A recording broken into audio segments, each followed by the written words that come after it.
என்ற முறை நாம் பார்த்திருக்கும் பொழுது இப்போ சம்பவ சருக்கம், அதாவது இப்போ பாண்டவர்கள் கௌரவர்கள் பிறந்த அந்த பகுதியை சொல்லக்கூடிய சம்பவ சருக்கம், அது முடிந்து வாரணாவத சருக்கம் நாம் பார்த்தோம். அந்த வாரணாவத குரல் சருக்கம் குரல் என்பது சரியா கேட்கல. என்னன்னா வாரம் குரல் குரல் சரியா கேட்கல பாரு. குரல் சரியா கேட்கல. ஆஹ் விட்டு விட்டு கேக்குது. ஆ.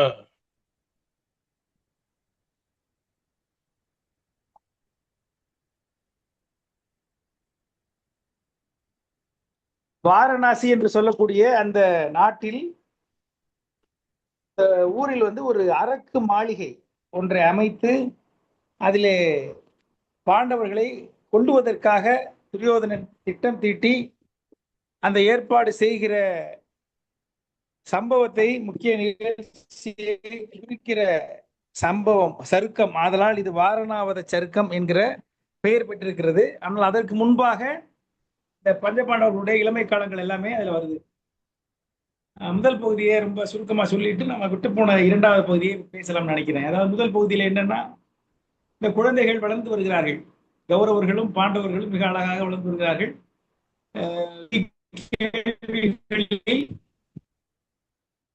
சிறந்து வருகிறார்கள். கிருபாச்சாரியார் அவர்களுக்கு குருவாக இருந்து போதித்து வருகிறார். வருகிற பொழுதே இயற்கையாகவே துரியோதனாதிபர்கள், அதாவது இந்த கௌரவர்கள் வந்து பாண்டவர்கள் மேல் ஒரு பொறாமையானது இயற்கையாகவே அது வளர்ந்து வருகிறது. குறிப்பாக வீமன் மேல் அவர்களுக்கு மிகப்பெரிய காட்டம். அவனை எப்படியாவது கொன்றுவிட வேண்டும் என்கிற எண்ணம் அவர்களுக்கு சிறு பிள்ளையிலிருந்தே வருகிறது. அதற்காக பல்வேறு வேலைகளை செய்கிறார்கள். முதலில் அவனை கங்கை ஒரு குளத்துக்கு கங்கை கங்கைக்கு கூட்டி சென்று அதிலே குழி என்று சொல்வது குளிப்பதற்கு ஏற்பாடு செய்கிறார்கள். அதுக்குள்ளே நல்ல கழுமரம், இந்த வேல் பூச்சிகளை நட்டு வைத்து அதிலே வீமனை குளிக்க சொல்லி தூண்டுகிறார்கள். அங்கே இருக்கக்கூடிய வண்டுகள் சுற்றுகிற அந்த குறிப்பை பார்த்து வீமன் அதிலே குளிக்காமல் தப்பித்து விடுகிறான். பிறகு பாம்பு குட்டிகளை ஏவி அவனை கொல்ல பார்க்கிறார்கள். அந்த பாம்புகள் அத்தனையும் வீமன் நசுக்கி போட்டு விடுகிறான். பிறகு உணவில் விஷத்தை கொடுத்து அந்த விஷத்தை வீமன் உண்ணுமாறு செய்கிறார்கள். வீமன் உண்டு மயங்கி விழுந்து விடுகிறான். அந்த மயங்கிய வீமனை விஷத்தில் தின்று மயங்கிய வீமனை கொண்டு போய் கங்கை கடைக்குள்ள போட்டு விடுகிறார்கள். கங்கைக்குள்ள போடுறத வில்லிபுத்திரர் எப்படி சொல்கிறார் என்று சொன்னால், சூரியன் கடலுக்குள்ள விழுவது போல மறைவது போல வீமனை தூக்கி அந்த கங்கைக்குள் போட்டார்கள் என்று சொல்கிறார். அந்த கங்கைக்குள் போட்ட வீமன் அழுந்தி போய் பாதாள உலகத்துக்கு போய் விடுகிறான். அங்கே இருக்கக்கூடிய நச்சு பாம்புகள் அவனை கடிக்கின்றன. அந்த நச்சு பாம்பு கடிச்சதில் அவன் உடம்பில் உள்ள விஷமானது நீங்கி விடுகிறது. பிறகு அந்த பாதாள உலகத்தில் இருக்கக்கூடிய வாசி என்று சொல்லக்கூடிய அந்த பாம்புகளின் தலைவி இவன் வாயுகுமாரன் என்று தெரிந்து அவனுக்கு உபசரணை செய்து அவனுக்கு விருந்தெல்லாம் கொடுத்து அவன் வாயில் அமிர்தத்தை கொடுத்து அவனை சரி செய்து 8 நாட்கள் அங்கே விருந்தினராக அவன் இருந்து விட்டு பிறகு வருகிறான். துரியோதனை தேடி தேடி தேடி எல்லாரும் களைச்சு போய் கவலைப்பட்டு கிடக்கிற பொழுது மிகுந்த நன்றாக உடம்பு தேறி துரியோதனன் வந்து சேருகிறது. துரியோதனன் அவருடைய கூட்டாளிகள் கவலைப்படுகிறார்கள். இப்படி இவனை கொள்வதற்கு பல்வேறு பிரயத்தனம் செய்கிறார்கள். ஆனால் எதுவுமே பலிக்கவில்லை. இதற்கு நடுவில் கிருபாச்சாரியார் அவர்களுக்கு எல்லா வித்தைகளையும் சொல்லிக் கொடுக்கிறார். இப்போது இந்த குரு, இன்னொரு குரு வேண்டும் என்று பீஷ்மர் முடிவெடுக்கிறார். வீட்டுமன் என்று சொல்லக்கூடிய அந்த குலகுரு, அந்த மூத்தோன், அவன் என்ன பண்றான்னா, அந்த சிறுவர்களுக்கு வேற குரு நம்ம வந்து ஏற்பாடு செய்யணும்னு நினைக்கிறான். எலிமெண்டரி ஸ்கூல்ல இருந்து ஹை ஸ்கூலுக்கு அனுப்புற மாதிரி. அப்போ அது யார் என்று விசாரிக்கிற பொழுது துரோணாச்சாரியார் என்கிற ஒரு அந்தணன் அவனுக்கு அங்கே கிடைக்கிறார். இந்த துரோணாச்சாரியாருக்கு ஒரு கதை இருக்கிறது. பாரதத்தினுடைய சிறப்பே கதைக்குள் கதை. அந்த துரோணாச்சாரியார் வந்து ஒரு இந்த திரௌபத நாட்டில், துருபதனுடைய நாட்டில் யாகசேனன் என்கிற ஒரு மன்னனுக்கு தோழராக இருந்து ஒரு இடத்துல குருகுலவாசம் செய்து வருவார். அப்போ 2 பேரும் நல்ல நண்பர்களாக இருப்பார்கள். அப்போ யாகசேனன் என்பவன் அரசன், இவன் அந்தணன். 2 பேரும் ரொம்ப சிறப்பாக ஒன்றாக படித்து வருகிற பொழுது யாகசேனன் ஒரு சமயம் சொல்லுவான், நான் வந்து பெரிய பிள்ளையாகி ராஜாங்கம் என் கைக்கு வருகிற பொழுது உனக்கு பாதி தருவேன் நண்பா என்று சொல்லுகிறான். அதெல்லாம் எனக்கு எதுக்குப்பா என்று சொல்லுகிறார் துரோணர். ஆனால் அவர்கள் வளர்ந்து வருகிறார்கள். பிறகு இப்ப நம்ம அரசனாக முடிசூட்டு கொண்டு விடுகிறான். துரோணர் என்ன சொல்றாரு, அந்தனர் வந்து அவரு தவம் பண்ண போயிடுறாரு, காட்டுக்கு போயிடுறாரு. அங்கே போய் அவருக்கு திருமணமாக்கி அங்கே வந்து தவம் செய்து கொண்டிருக்கிறார்.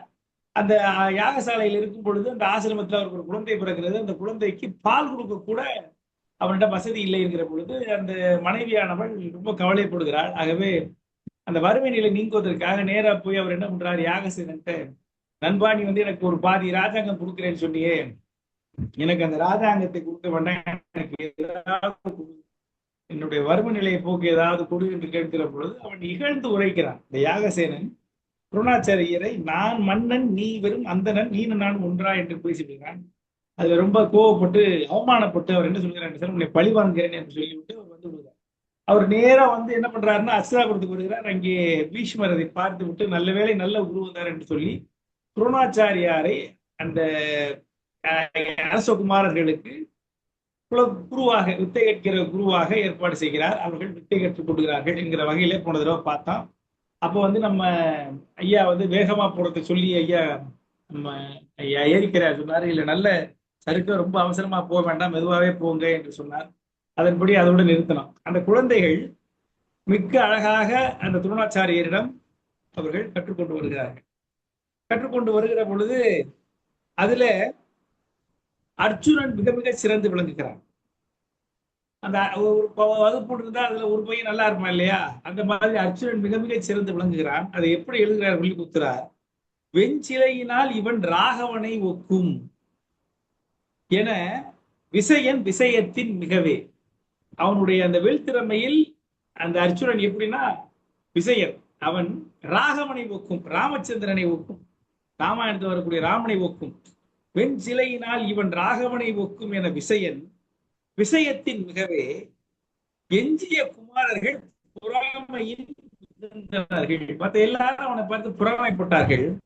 இரவி எதிர் மின்மினிகள், எப்படின்னா இரவிக்கு முன்னால்னா சூரியனுக்கு முன்னால் மின்மினிகள் எப்படி இருக்குமோ அதுபோல மற்ற எல்லாரும் விசைகளை பார்த்து, அர்ஜுனனை பார்த்து பொறாமைப்பட்டார்கள்.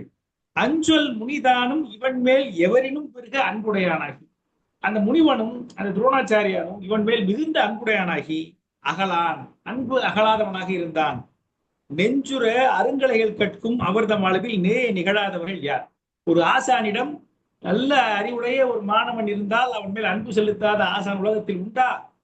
அதுபோல துரோணாச்சாரி தன்னுடைய மாணவர்களில் மிகச் சிறந்தவனாக விளங்கிய அர்ஜுனன் மேல் ஒரு அதீத அன்புடையவனாக இருந்தான் என்று இந்த பாடலை பாடுகிறார். சிறப்பு என்னன்னா, வெஞ்சிலையினால் இவன் ராகவனை ஒக்கும் என்கிற அளவிலே அவன் இருந்தான். மற்றவர்கள் எப்படி இருந்தார்கள் என்பதை எப்படி சொல்கிறார் என்று சொன்னால், சூரியன் முன்னால் மின்மினிகள் போல் பார்த்தவர்கள் இருந்தார்கள். இந்த அளவு வித்தையில் சிறந்தவனாக அர்ஜுனன் இருந்தான் என்று சொல்கிறார். இந்த சமயத்துல ஏகலைவன் சொல்லிட்டு ஒரு வேட்டுவனுடைய மகன், அவன் என்ன பண்றான், அந்த முனியை தனியாக பார்த்து வணங்கி அவனுக்கு தேவைப்பட்ட பணிவிடைகள்லாம் செய்து துரோணாச்சாரியரிடமிருந்து அந்த வில்வித்தையை கற்றுக்கொள்கிறான். தன்னிகரற்று விளங்கினான். ஆனால் கடைசியில் அவன் வந்து தன்னுடைய வலதுகை கட்டை விரலையே குரு காணிக்கையாக கொடுத்தான் என்று ஒரே ஒரு பாடல்ல ஏகலைவனுடைய அந்த வரலாற்றையே முடித்து விடுகிறார் வில்லிபுத்திரார். அப்படி ஏகலைவன் வந்து போகிறான். அர்ஜுனன் வந்து கல்வி சிறப்பில் சிறந்து விளங்குகிறான். அதுக்கு 2 சம்பவங்களை காமிக்கிறார். என்னன்னா, ஒரு தடவை என்ன ஆகுதுன்னா, ஒரு கேணிக்குள்ள வந்து ஒரு மோதிரம் விழுந்துருது, துரோணாச்சாரியோடைய மோதிரம். அந்த மோதிரத்தை எடுக்க வேண்டும், எடுத்துக் கொடுங்க என்று நான் மாணவர்களிடம் சொல்கிறார். துரியோதனன் அவருடைய சகோதரர்கள் இறங்கி பார்க்கறாங்க, நீச்சல் அடிச்சு பார்க்கறாங்க, முடியலன்னு வெளியே வந்துடுறாங்க.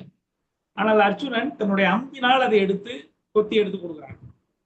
அதோடு ஒரு பெரிய ஆலமரம் இருக்கிறது, அதில் உள்ள இலைகளை எல்லாம் துளை செய்ய முடியுமா என்று கேட்கிறார். அர்ஜுனன் தன் அம்பை விட்டு அதை துளை செய்கிறான். அந்த காட்சிகளை எல்லாம் வில்லிபுத்திரார் வைக்கிறார். அங்குலிகம் ஒன்று புனல் ஆழ்தரு கிணற்றில் விழ வந்த முனி தேடுமின் என, அங்குலிகம் ஒன்று மோதிரம் ஒன்று புனல் ஆழ்தரு கிணற்றில் விழ வந்த முனி தேடுமின் என, நீங்க தேடி கொடுங்க என்று சொல்ல, புங்கமோடு புங்கமுற எய்து இவன் எடுத்தமை புகன்றருகு நின்றவரை நீர். அதாவது இவன் வந்து இந்த ஒரு அம்பு மேல் அம்பு விட்டு அதை எடுத்தான் என்று அந்த அழகாக அந்த பாடலிலே சொல்கிறார். இப்படி இந்த மாதிரி இன்னொரு சமயத்துல என்ன ஆகுதுன்னா, ஒரு தடவை அவர் குளிக்க போறாரு, யாரு, துரோணாச்சாரியார். அப்போ குளிச்சிட்டு ஏறுகிற பொழுது அவருடைய காலை வந்து முதலை பிடித்து விடுகிறது. முதலை பிடிச்சு கவ்விடுது. முதலை பிடித்து போது மரண போராட்டத்தில் கிடைக்கிறார் யாரு, துரோணாச்சாரிய குரு. அப்பொழுது எல்லோரும் ஓடி விடுகிறார்கள். ஆனால் அர்ச்சுனன் தன் அம்பினால் அந்த முதலையை கொன்று துரோணாச்சாரியர் விடுவித்தவரை காப்பாற்றுகிறார். உடனே உயிர் கொடுத்த வீரன் இவன் என்று சொல்லி அவன் மேல் ரொம்ப அன்புடையவனாக துரோணாச்சாரியர் இருக்கிறார். அவருக்கு ஒரு தனிப்பட்ட சில அந்த அம்புகளை எல்லாம் எடுத்து கொடுத்து அவனுக்கு பயிற்சி கொடுத்து அவனை மிகச்சிறந்த வில்லாளியாக ஆச்சாரியர் இந்த நிகழ்ச்சிக்கு பிறகு ஆக்குகிறார். அந்த அவன் காப்பாற்றியதை வந்து எப்படி சொல்லுகிறார் என்று சொல்லுகிறார். யானை வந்து திருமால் வந்து யானையை வந்து பாதுகாத்த திருமாலை ஒத்தது என்று சொன்னார். ஒரு தடவை யானை வந்து என்ன பண்ணுமா, திருமாலுக்கு பூஜை செஞ்சு மலர்களால் பூஜை செய்து கொண்டே இருக்குமா. நீர் இறைத்து அந்த திருமாலோடுக்கு ஆளு எப்பவுமே பூஜை செய்து கொண்டிருக்கும். ஒரு நாள் அது பொய்கைக்கு போகிற பொழுது அதனுடைய காலை, அதனுடைய துதிக்கையை வந்து இது பிடித்து விட்டது. என்று சொன்னால் அந்த காலை வந்து முதலை பிடித்து இழுத்து விட்டது. கடுமையான கத்துகிறது யானை, பிளிடுகிறது. அதனை கேட்டவுடன் அங்கே திருமாலை நேராக வந்து கருட வாகனத்தில் வந்து முதலையை சக்கராயுதத்தால் கொன்று அந்த யானையை காப்பாற்றினார். ஒரு யானையினுடைய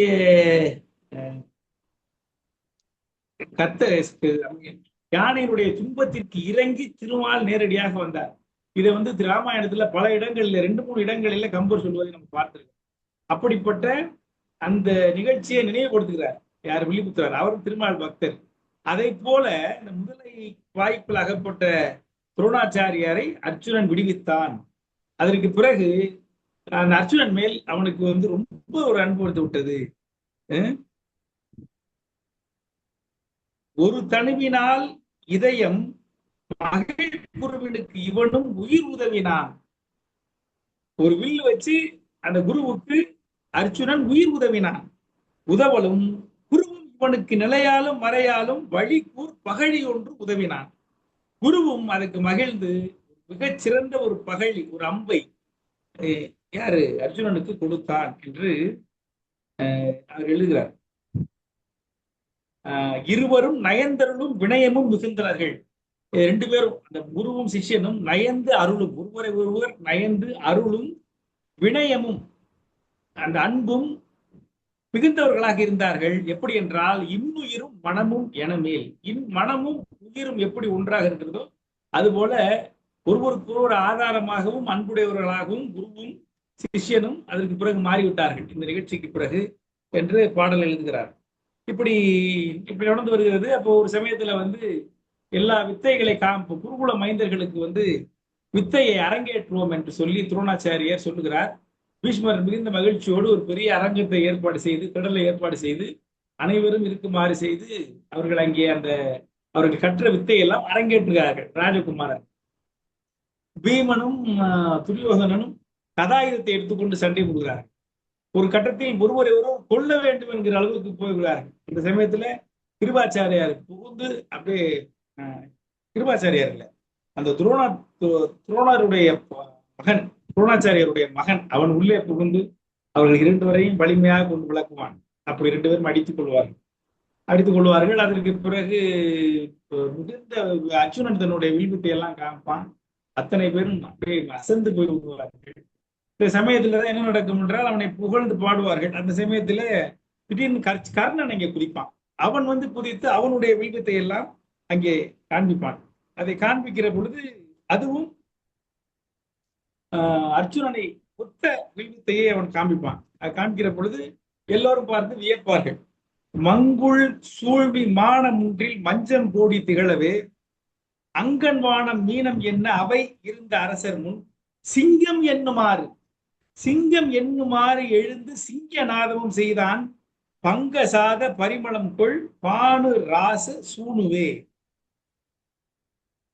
அதாவது வானத்து நட்சத்திரங்களை போல சுற்றி இருந்த அரசர்களுக்கு முன்னால் ஒரு சிங்கத்தை போல அங்கே குதித்து கர்ணன் அங்கே பேசுகிறான். பேசி நான் வந்து என்னோட சண்டை போட முடியுமா அர்ச்சுனன், சண்டைக்கு என்று அழைக்கிறான். அப்பொழுது கர்ணனை எதிர்த்து அர்ச்சுனன் போர் செய்ய கிளம்புகிறான். அப்பொழுது கிருபாச்சாரியார் மூத்த குரு அங்கே புகுந்து தடுக்கிறார். அவர் என்ன சொல்கிறார் என்று சொன்னால், சூதன் மைந்தன் சூதன் மைந்தன் யாரு? தேர்ப்பாகனுடைய மைந்தன். வேலை 7 சூழு மேதினிக்கு எல்லாம்.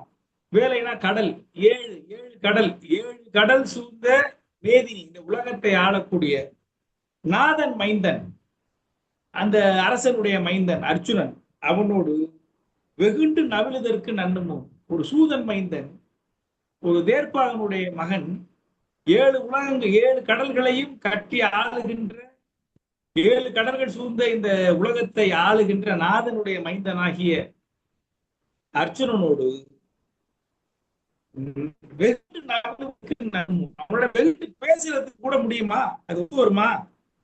ஏதம் உண்டு சாலை. இதுல நிறைய பிரச்சனை இருக்கு. என்ன? ராசராசன் இகழிய கோதமன் தனக்கு உளம் குதிக்குமாறு கூறுவான் என்று இந்த கிருபாச்சாரியார் சொன்ன உடனே, ராசராசன் மகன் யார்? ராஜனுடைய திருதராசனுடைய மகன் துரியோதனன் உடனடியாக வெகுந்து அவனுடைய குரு மனம் கொதிக்குமாறு, அந்த கிருபாச்சாரியருடைய மனம் கொதிக்குமாறு பேச ஆரம்பிக்கிறான். அற்புதமான 2 பாட்டு. இந்த 2 பாட்டை மட்டும் ரொம்ப தெளிவா சொல்லணும்னு நினைக்கிறேன். அந்த சூதன் மகன் இவன் போய் உலகத்தை ஆளுகிற நாதன் மகனோடு சண்டை போடுவதற்கு தகுமா என்று கிருபாச்சாரியார் சொன்ன உடனே வெகுந்து எழுந்த ராசராசன் மகன் துரியோதனன் அவன் மனம் கொதிக்குமாறு பின்னாடி வரக்கூடிய செய்திகளை சொல்றான். என்ன சொல்றான்னா,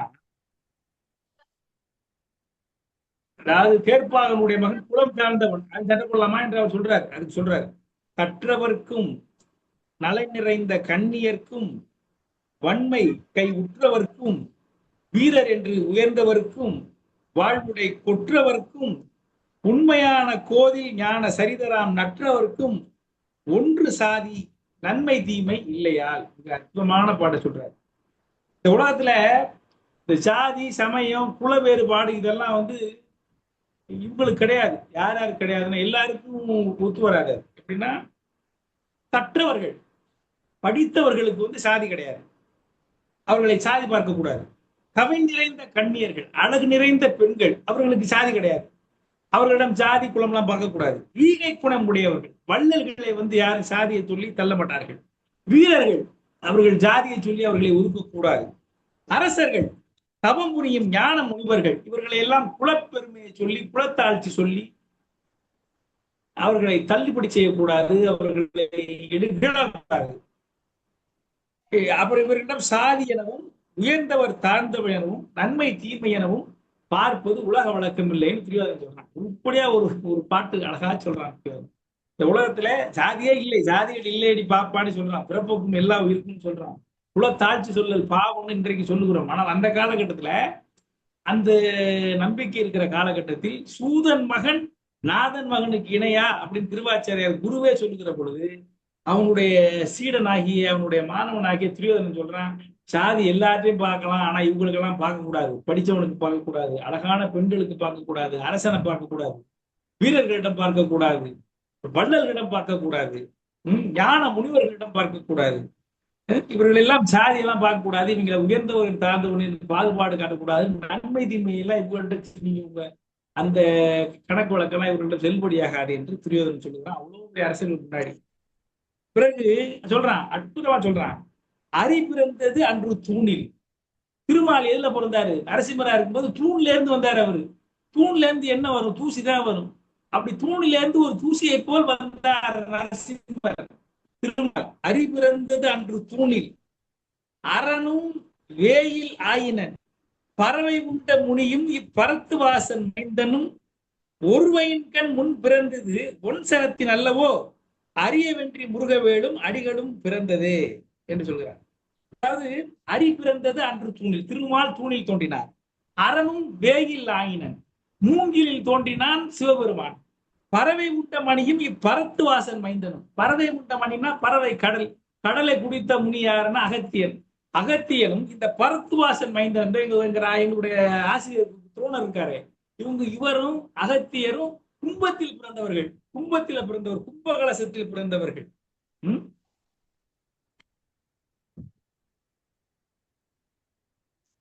அரியவென்றி முருகவேலும் அடிகளும் பிறந்தது. அந்த முருகவேல் எதுல பிறந்தாரு? முருகவேல் எதுல பிறந்தார்? அந்த நாணல் என்று சொல்லக்கூடிய நாளில் பிறந்தவர் முருகவேல் என்று அதெல்லாம் சொல்லி அந்த பிறப்பு எந்த பிறப்பை வச்சு நீங்க அவர்களை ஒதுக்குறது இல்லையே, கடவுள் நல்லா கும்பிடுறோம், ஆகவே பிறப்பு சொல்லி அவர்களை ஒதுக்கக்கூடாதுங்கிற அற்புதமான ஒரு பாடலை துரியோதனன் அங்கே சொல்றாங்க. சொன்னதற்கு பிறகு அங்கே உள்ள மக்களை எல்லாம் மேலும் அதை ஒத்துக்கொள்ள செய்யுமாறு என்ன பண்ணுகிறான்னா அவனை வந்து அரசராக ஆக்குறான். அங்கத நாட்டுக்கு அரசனாக ஆட்டுகிறான். என்று நல்ல உரையெடுத்து இயம்பினேனை இழிவினோடு உண்டு நின்ற ஆடகத்தை ஓட வைக்குமாறு அன்று சூதன் மதலை தன்னை அங்கராசனாக்கினான் மின்தயங்கு முடிக வைத்து வேந்தலாம் இயக்கவை. சுத்தி இருக்கக்கூடிய வேந்தர்கள் எல்லாம் இயக்குமாறு ஒரு சூதன் மகனாகிய கர்ணனை அங்க தேசத்து அரசனாக துரியோதனன் அங்கே ஆக்கினான் என்று அந்த காட்சியை காண்பிக்கிறார். அப்போ வந்து எல்லாம் அப்புறம் இவர் 2 பேரும் ரொம்ப நண்பர்களாகி விடுகிறார்கள். பிறகு அந்த களம் கலந்து விடுகிறது என்று சொல்கிறது. அதற்கு பிறகு துரோணாச்சாரியார் ஒரு நாள் கூப்பிட்டு அவருடைய மாணவர்கள்லாம் அழைச்சி எனக்கு நீங்க குரு காணிக்கை தாங்க என்று கேட்கிறார். உங்களுக்கு சொல்லுங்க, என்ன வேணும், நகை வேணுமா, பணம் வேணுமா, என்ன வேணும் கேட்கும்போது எனக்கு வந்து நீங்க தர வேண்டிய காணிக்கை, எனக்கு ஒரு எதிரி இருக்கிறான் யாகசேனன் சொல்லிட்டு, என்னுடைய நண்பனாக ஒரு காலத்தில் இருந்தான், இப்பொழுது எதிரியாக இருக்கிறான். அவன் வந்து எனக்கு தர வேண்டிய அரசை தராமல் என்னை இகழ்ச்சிப்படுத்தி விட்டான், அவமானப்படுத்தி விட்டான். அவனை போய் சண்டையிட்டு அவனை வெற்றி கொண்டு அவனை இங்கு இழுத்து வர வேண்டும், அதுதான் நீங்கள் எனக்கு தெரிய வேண்டிய குறுகாணிக்கை என்று சொல்கிறார். உடனே எல்லாரும் கிளம்புறாங்க. கௌரவர்கள் எல்லாம் போய் அங்கே போய் சண்டை போட்டு திரும்பி வந்துடுறாங்க. புறமுதுக்கு காட்டி வந்து விடுகிறார்கள். அழகா சொல்றாரு, தூறு கொண்டு கனை பொழிந்து சோமகேசர் பொறுதலால், தூறு கொண்டு கனை பொழிந்து எல்லாம் திரண்டு அம்பை விட்டு சோமகேசர் அந்த துரோபதர்கள்னா அந்த பாஞ்சால தேசத்து அரசர்கள் அவர்கள் எல்லாம் போட்டு ரகல பண்ணதுல 100 கொண்ட குமாரர் தங்கள் நகரின் மீள நோக்கினார். அந்த 100 குமாரர்கள் இருக்காங்களே நகரத்தை நோக்கி ஓட்டம் எடுத்து விட்டார்கள், திரும்ப வந்து விட்டார்கள். ஆனால் மாறு கொண்டு விசையன் வீசு வண்ண வாளி வளையினார். ஆனால் அவர்களைப் போல இல்லாமல் மாறுபட்டு விசையன் அர்ஜுனன் வீசுகிற அந்த வண்ண வாளி, அந்த வண்ண அம்புகளால் வீறு கொண்டு எதிர்த்த மண் விலங்கர் ஈடுபட்டது. அந்த மன்னர்கள் விலங்குகளுக்குள் மாட்டிக்கொண்டார்கள், அவனுடைய வலையாகிய விலங்குகளுக்குள் ஒரு மாட்டிக்கொண்டார்கள் என்று எழுதுகிறார். என்ன பண்ணுகிறான், அந்த அந்த யாகசேனன் அந்த துருவோதனனுடைய வில்லை உடைக்கிறான். உடைச்சிட்டு அந்த அம்பு இருக்கு பார்த்தீங்களா, அந்த வில்ல இருக்கக்கூடிய அம்பரா துணி இருக்கு இல்லையா, அந்த நூல், அந்த நரம்பு, அதனாலேயே வந்து அந்த யாகசேனனை தன்னுடைய தேரிலே கட்டி கொண்டு அனைவரும் பார்த்து அவனை இகழுமாறு அவனை கட்டி கொண்டு வந்துடுறான். தேர்ல கட்டி கொண்டு வந்துறான் துரோணாச்சாரியார். கொண்டு வந்து குருவே இந்த பாருங்க கொண்டு வந்துட்டேன் அவனை என்று சொல்லி கொண்டு வந்து அனுப்பிக்கலாம். கௌரவர்கள்லாம் முன்னாடியே உரையாடுறாங்க. ஆனா விஜயன் மட்டும் அர்ஜுனன் மட்டும் அவனை வெற்றி கொண்டு அவனை இழுத்து கொண்டு வந்து விடுறான். துரோணாச்சாரியார் அவனை பார்த்து, நீ பெரிய ராஜா என்று சொன்னாயே, நான் அந்தரனாகிய நான் இங்கே இவ்வளவு மரியாதையோடு இருக்க ஒரு சிறுவனிடம் அடிபட்டு இன்றைக்கு நீ தேரில் கட்டுப்பட்டு வந்தாயே, இது உனக்கு பெருமையா என்று கேட்கிறார். யார்? யாகசேனன் தன்னுடைய நண்பர்கள். இன்றைக்கு நீ எனக்கு தோற்றதால் உன்னுடைய அரசு முழுவதும் என்னுடைய வசமாகிவிட்டது. இன்றைக்கு நான் அரசன், நீ ஏழை. ஆனாலும் நம்முடைய நட்பை பொறுத்து உனக்கு பாதி ராஜ்யத்தை நான் கொடுத்தேன். நம்ம பேசுகிற மாதிரி உன் பாதி ராஜ்யத்தை நான் வைத்துக் கொண்டு பாதி அரசை உனக்கு தருகிறேன், உன் உயிரையும் உனக்கு தருகிறேன், உன் வாழ்க்கையும் உனக்கு திருப்பி தருகிறேன், போ என்று சொல்றாரு துரோணாச்சாரியார். உன்னுடைய பாதி அரசையும் உன் உயிரையும் வாழ்க்கையும் உனக்கு திருப்பி தருகிறேன், போ என்று சொல்லி அவனை விட்டு விடுகிறார். ரொம்ப அவமானப்பட்டு அந்த யாகசேனன் என்று சொல்லக்கூடிய அந்த திரௌபத மன்னன் நேரா போறான். போயிட்டு ராஜ்யத்துக்கு போய் அடைஞ்சு முதல் வேளையா 2 முனிகளை, ராஜ ரிஷிகளை அழைக்கிறான். அழைச்சி யாகம் பண்ண சொல்றான். கலைக்கோட்டு யாகம், கலைக்கோட்டு முனிவர் கொண்டு வர இல்லையா கம்பராமாயணத்துல, பண்ணிதான் அந்த ராமர் அந்த குழந்தைகளை தசரதர் பெறுவான். அது போல ஒரு யாகத்தை அந்த 2 முனிவர்களை கொண்டு அவன் செய்ய வைக்கிறான்.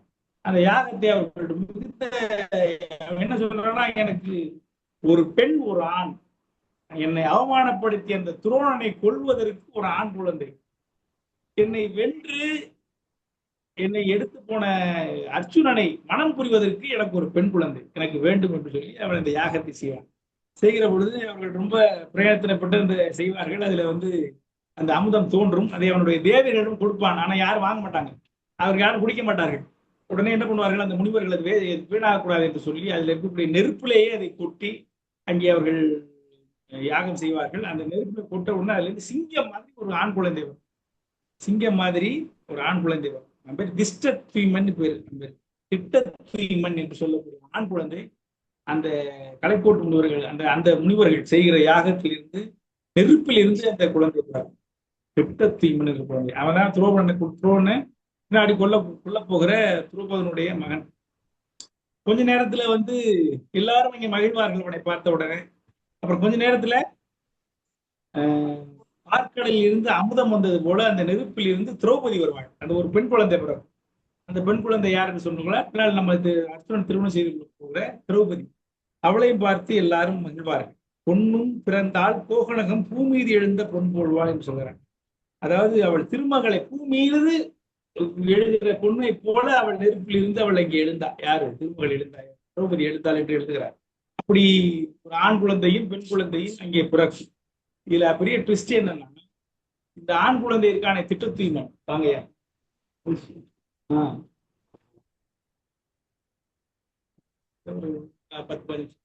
பாருங்க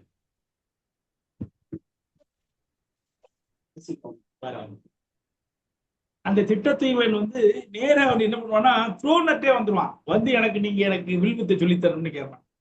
அதான் இந்த கதையினுடைய சுவாரஸ்யம். துரோணரை கொள்வதற்காக வேண்டி தவம் பெற்ற திட்டத்தூய்மன் துரோணர்கிட்டே வந்து எனக்கு நீங்க தான் வில்வித்தை சொல்லித்தரணும், ஆயுத பயிற்சி அளிக்கணும் என்று கேட்பான். தன்னை விரும்பி அடைந்த மாணவன் இவன் தான் நம்மை கொல்ல போகிறான் என்று தெரிந்து துரோணர் அவனுக்கு சொல்லிக் கொடுப்பார். மகாபாரதம் காட்டுகிற ஆண்கள் துரோணர் அவனுக்கு சொல்லிக் கொடுப்பார்.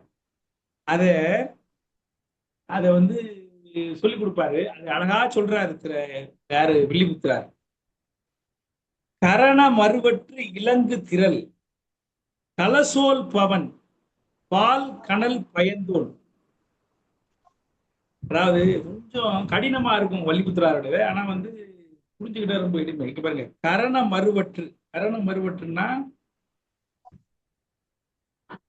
அதாவது எந்த ஒரு பயமும் இல்லாமல், எந்த ஒரு அச்சமும், எந்த ஒரு மாசும் இல்லாமல் இலங்கு திரள் விளங்குகின்ற கலசோல் பவன். யாரு? கும்பகலசத்தில் தோன்றிய துரோணன் பால், அந்த கலசோல் பவன் பால், கும்பத்தில் தோன்றிய துரோணனின் பால் கனல் பயந்தோன்னா நெருப்பில் பிறந்தவன். அதாவது கும்பத்தில் பிறந்தவன் துரோணன், நெருப்பில் பிறந்தவன் திஷ்டத்தூய்மன்.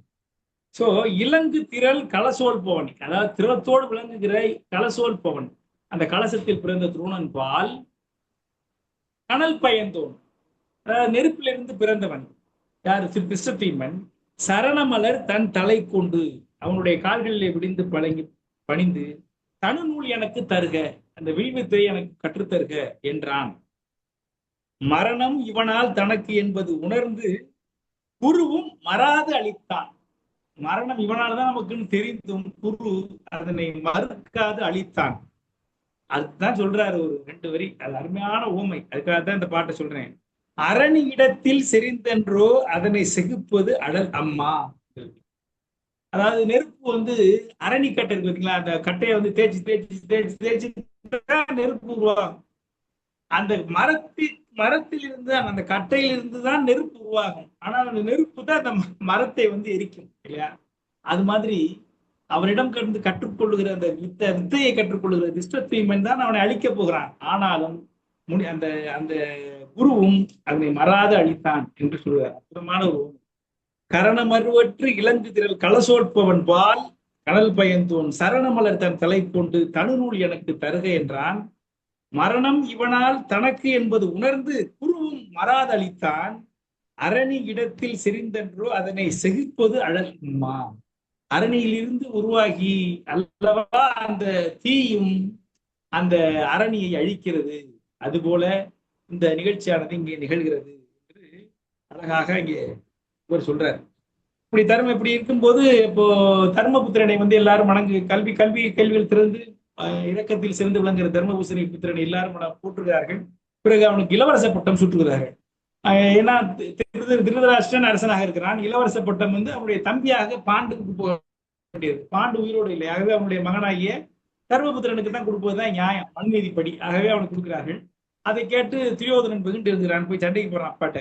நீ என்ன நீ வந்து எனக்கு எங்களுக்கு கொடுக்காம அவனுக்கு இல்ல தம்பி, மண் நீதிப்படி அவனுக்கு தான் கொடுக்கணும், அவனோட ஒற்றுமையா வாழை என்று சொல்றான் திருதராஷ்டிரன். அப்ப இவன் சொல்றான், எனக்கு கர்ணன் இருக்கான், சகுனி இருக்கான், என் தம்பிகள் இருக்காங்க, அவங்க போது இந்த 5 பேர் எனக்கு தேவையில்லை, இவங்களோட ஒத்துப்பட்டெல்லாம் என்னால வாழ முடியாது என்று கோபமா பேசுகிறான்.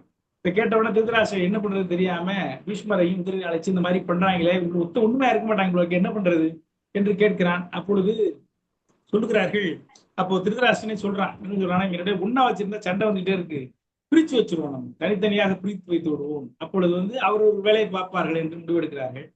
அப்பதான் திருதராஷ்டிரன் சொல்றான், நீங்க வாரணாசியில போய் இருப்பா, ஒரு நல்ல அரண்மனையை கட்டிக்கிட்டு நீ எங்கப்பா அப்படின்னு சொல்லி குந்தி தர்மர்கள் பாஞ்ச பாண்டவர்களை அழைத்து நீங்க வாரணாசியில போய் ஒரு அரண்மனையை கட்டிக்கொண்டு நிம்மதியாக இருங்கள் என்று திருதராஷ்டிரன் சொல்றான். இதற்கு நடுவுல என்ன பண்றான், துரியோதனன் வந்து கர்ணன், துரியோதனன், சகுனி 3 பேரும் சதி திட்டம் தீட்டி அந்த வாரணாவதியில் அமைக்கக்கூடிய மாளிகையை அரக்கு மாளிகையாக, விழுது மாளிகையாக மாற்றுவதற்கு ஏற்பாடு செய்கிறார்கள். அவர்கள் புரோகிதன் என்று புரோசரன் என்று சொல்லக்கூடிய ஒரு உளவாளி, அவனுடைய ஆளை வந்து அமைச்சனாக அங்கே ஆக்கி அந்த மாளிகையை வந்து முழுவதும் அறக்கால் செய்யுமாறு செய்கிறார்கள். செய்து முடித்து விடுகிறார்கள், நல்ல மாளிகையாக கட்டி விடுகிறார்கள். உடனே திருதராஷ்டிரன் அவனுக்கு தெரியாம நீ போயிரு என்று சொல்கிறான், நீ அங்கே போய் இருப்பா என்று சொல்லி விடுகிறான். உடனே இவர்கள் அழைத்து 5 பேரும் போகிறார்கள். போய் அங்கே வாரணாசி போய் பார்க்கும் பொழுது அவர்களுக்கு தெரிந்து விடுகிறது என்ன என்று சொன்னால், இது வந்து ஒரு அரக்கு மாளிகை, இது வந்து புரோசனன் செய்த சூழ்ச்சி, துரியோதனன் கூட சேர்ந்து புரோதனன் செய்த சூழ்ச்சி என்று தெரிகிறது.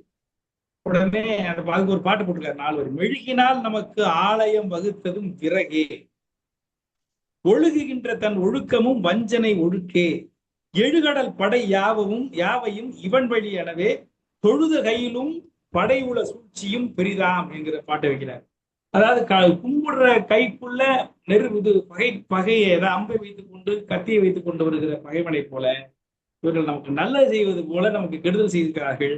மெழுகினால் தான் இந்த ஆலயம் வைத்திருக்கிறார்கள். நம் கூட இருக்கக்கூடிய அந்த புரோசனன் இவனுடைய எண்ணம் முழுவதும் வஞ்சனை, படையும் நம்மை கொள்வதற்காக வந்திருக்கிற படைதான் என்பதை அவர்கள் உணர்ந்து கொள்கிறார்கள். உணர்ந்து கொண்டு எப்படி இருக்கிறார்கள் சொன்னால், அழகா சொல்றாரு, ஒரு பாம்பு கூட குடும்பம் பண்ணினா எப்படி இருக்குமோ அப்படி விழிப்புணர்வோடு இருந்தார்களாம். பாம்போடு படுத்து கிடந்தால் எப்படி விழிப்புணர்வோடு இருப்பார், பாந்தலோடு ஒரு மனைவையின் பயில்வார் போல. பாந்தலோடு ஒரு மனைவையின், ஒரு வீட்டுக்குள்ள பாம்பு இருக்கு, நம்மளும் இருக்கோம்னா எப்படி பயந்து இருப்போமோ, விழிப்புணர்வோடு இருப்போமோ, எச்சரிக்கையா இருப்போமோ, அப்படி புரோசனன் முன்னாடி அவர்களோடு சேர்ந்து இருக்கும் பொழுது அவர்கள் இருந்து கொண்டிருந்தார். இந்த சமயத்துல ஒருத்தர் வந்து அவனை பார்க்கிறான். பார்த்து என்ன சொல்றான்னா, இந்த மாதிரி விதுரன் வந்து எனக்கு உத்தரவு போட்டாரு, இந்த இந்த அரக்கு மாளிகை செய்கிற பொழுது உங்களுக்கு உதவ சொல்லி சுரங்க வழி அமைக்க சொல்லியிருக்காரு, அது எனக்கு மட்டும்தான் தெரியும், அந்த சுரங்க வழி இங்க வச்சிருக்கேன் வீமன் சொல்றான். வீமனை கூப்பிட்டு சொல்றான், இந்த நிறைய தூண்கள் இருக்குன்னா அது ஒரு தூண் மட்டும் மாறுபட்ட தூணாக இருக்கும், அதை காமிக்கிறேன், அந்த தூணை நீங்கள் தகர்த்து விட்டு போனீங்கன்னா அந்த சுரங்கப்பாதை இருக்கும், அது நேராக மனத்துக்கு போயிடும், ஏதாவது உங்களுக்கு தீங்கு வருகிற பொழுது நீங்கள் அதை தப்பித்து விடலாம் என்று சொன்னார். என்ன பிரகபுத்திரன் சொல்லியிருக்காரு, அதுபடி நான் செஞ்சிருக்கேன், இது புரோசனன் கூட தெரியாது என்று சொல்லுங்க. அவனுக்கு மகிழ்ந்து உடனே என்ன பண்றான், அவனை அனுப்பி விடுகிறான். இந்த சமயத்துல இருக்கும் பொழுது ஒரு நாள் இரவு பீமனே அந்த அரக்கு மாளிகைக்கு தீ வைக்கிறான். பீமனே அரக்கு மாளிகைக்கு தீ வைத்து விட்டு தன்னுடைய தாய் மற்றும் 4 சகோதரர்களை அழைத்து கொண்டு அந்த சுரங்கப்பாதை வழியாக வெளியேறுகிறார். அந்த அரக்கு மாளிகையில் அந்த புரோசனன் இறந்து விடுகிறான், அவன படைகள் எல்லாம் இறந்து விடுகிறார்கள். அப்பொழுது இவர்களுக்கு விஷம் கொடுப்பதற்காக ஒரு தாயும் 5 மக்களும் இங்கே வந்திருப்பார்கள், தங்கியிருப்பார்கள் வேலைக்காரர்களாக. அவர்களும் இங்கே மாண்டு போடுவார்கள். மாண்டு போட்ட உடனே எல்லாரும் வந்து பார்த்துட்டு கதறுவார்கள், ஆகா பஞ்ச பாண்டவர்கள் இறந்து விட்ட பாண்டு காட்டுக்கு போய் இறந்தான், இந்த அவனுடைய குமாரர்களும் மனைவியும் இறந்து போனார்களே, அந்த குடும்பமே போய்விட்டது என்று எல்லோரும் கதறுவார்கள். திருதராஷ்டிரன் முதற்கொண்டு அழுவான். ஆனால் துரியோதனன் மட்டும் அவனுக்கு தெரியும் இதான் நடந்திருக்கு என்று சொல்லி வெளியே அழுதாலும் உள்ளே மகிழ்வான், வெளியே அழுதாலும் உள்ளே மகிழ்வான். அதற்கு தகாக ஒரு பாட்டு போட்டிருக்கார், துரியோதனர் உள்ளத்துள் கழித்தல் என்கிற மகிழ்கள் என்கிற பாட்டு ஒரு பாட்டு. பொற்பு அனல் சூட இறந்தமை கேட்டலும் குருக்கள் துட்பதத்துடன் அழுதிடும் சுயோதனன் முதல்வோர், உட்பணிந்தும் மேல் வெய்முற வெதும்பும் நீர் ஒத்தார். அதாவது நெருப்பு தாங்காம அந்த அவங்க எரிஞ்சு போனார்கள் என்று கேட்டு எல்லாரும் அழுகிற பொழுது அதை கேட்டு அழுகிற துரியோதன் அவன் எப்படி இருந்தாங்கன்னா, துரியோதனனுடைய நண்பர்கள் எல்லாரும் கர்ணன் சகுனி போன்றவர்கள் எப்படி இருந்தார் என்று சொன்னால், உட்பணிந்தும் உட்பகுதி குளிர்ந்தும் மேல் பகுதி வெம்மையாகவும் இருக்கிற நீரை ஒத்தார். கோடை காலத்துல குளத்துல இறங்கி பார்த்தோம்னா மேல சுடும், ஆனா கீழே வந்து சில்லுன்னு இருக்கும்.